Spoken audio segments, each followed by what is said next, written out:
Let me ask you something. Have you ever looked at your team and thought, why do they act like this?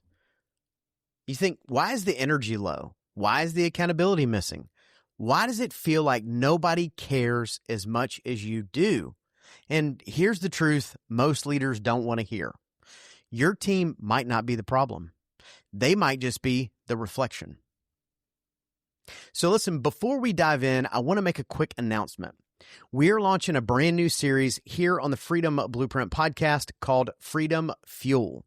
And here's the deal. Every Friday, I'm dropping a short, focused episode, probably 10 to 15 minutes, that's built specifically to help you lead and grow your home service business. Think of it as your weekly fuel to finish the week strong and start the next week even stronger. I'm genuinely excited about the series, and I think you're going to love it. Running a home service business is hard. So how is it that some people make it look so easy? Well, we'll tell you. This is the Freedom Blueprint Podcast. It's always good to hear the wins that successful contractors have. But have you ever thought that the best advice would be to hear about the speed bumps they encountered, the mistakes they've made along the way? We're going to talk about the good, the bad, and the ugly. We want you to be successful and avoid the mistakes others have made. Let's get this party started. Welcome to the Freedom Blueprint Podcast. Now your host, Justin Deese. Welcome back to the Freedom Blueprint Podcast. This is your Freedom Fuel, the short, powerful episode to help you lead better, grow faster, and keep crushing it. So today we're talking about the leadership mirror and why your team reflects you. Because here's the thing, great leaders, they don't just build the culture, they are the culture. And if you're leading a plumbing, AC, electrical, or garage door, or really any home service business, you know that this is everything. Because culture isn't just what you say in a meeting, it's what shows up on a random Tuesday when nobody's watching. If your team is showing up late, cutting corners, and not taking ownership, you have to ask yourself, where is that coming from? So here's the first thing I want to talk about. Your team mirrors your attitude. Your team doesn't just follow what you say, they follow what you model. If you walk in fired up, positive, ready to go, guess what? That energy spreads. But if you're frustrated, checked out, complaining about customers, problems, or even other employees, don't be surprised when your team does the exact same thing. Attitude is contagious, and leaders, they're the carriers. Here's the second point. Your habit becomes their standard. Here's where it gets uncomfortable. Whatever you tolerate becomes the standard. If you show up late to meetings, you don't follow the process, you skip your scorecards, and you avoid tough conversations, your team sees that and says, cool, that must be how we operate. You don't need to tell them the standard. You demonstrate it every single day. Here's the third point I want to make. Your accountability sets the tone. Want a culture of ownership? Then you've got to model ownership. When something goes wrong, do you blame the team, blame the market, blame the customer? Or do you say, that's on me. I didn't lead that well enough. Because when leaders take ownership, teams start to take ownership. But if the leaders deflect, the whole culture follows. Here's the fourth point.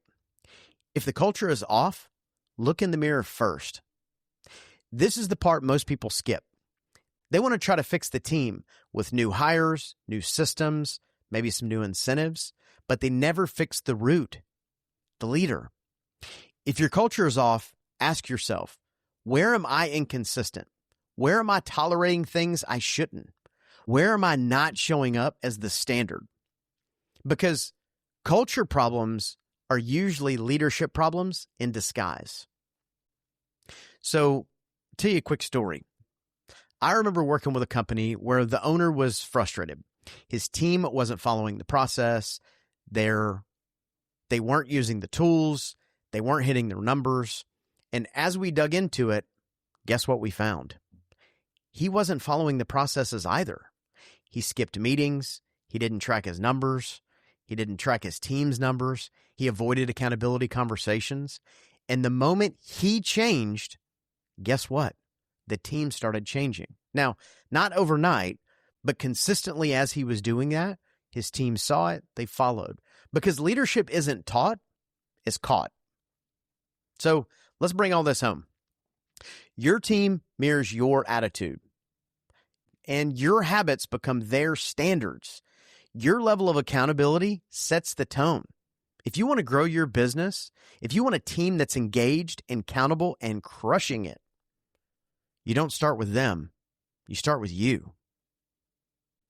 If your team is a reflection of you, what do you see? And more importantly, what are you going to change? Here's what I want you to do this week. Number 1, pick one behavior you want your team to improve on. Number 2, ask yourself, am I modeling this consistently? And number 3, fix it at the leadership level first. Because when you change, everything starts to change. Leadership is a mirror, and whether you like what you see or not, you have the power to change it. So take ownership, set the standard, and lead in a way your team can actually follow. Now, don't just listen to this and move on. Apply it. And if you know another leader that needs this reminder, send it to them today.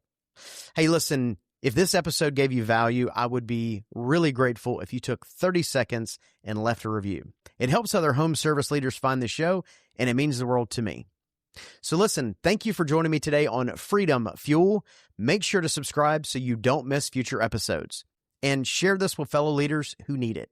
Until next time, keep leading, keep growing, and as always, keep crushing it.